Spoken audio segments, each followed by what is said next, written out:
Hello mga kamix! Tayo ngayon ay magtuturo about crossover.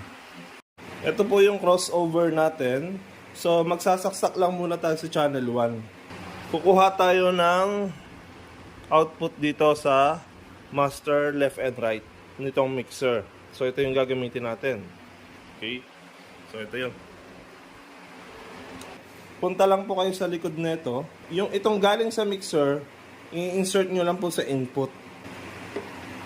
Itong high, papunta dun sa speaker. Tapos itong mid, papunta dito sa isang speaker. Tapos ito yung low, papunta dito. Ito kunwari lang po ito ha. Ito yung nasa taas nyo. Ito yung panggitna. At ito yung bass. Sub. High.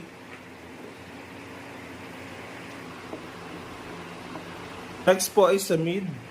Ayan, kung makikita nyo, itong mid.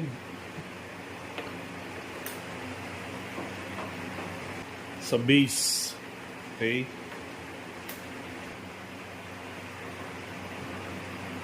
Ayan po. Para makita natin kung anong function. Ito po yung high natin. So, lagyan kong volume. Yan. Kung maririnig, ito po yon. Kung maririnig nyo, matinis siya, di ba? Nawala yung bass at saka mid. Okay? Ito naman, yung mid, ito. Okay? Itong Samson na to. Yan yung ginawa ko munang mid for sample lang po. Okay? So, mid lang talaga siya. Wala siyang tinis. Wala kayong maririnig na tinis.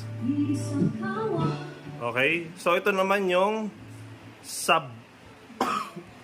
Sub or bass. Oh, let's see.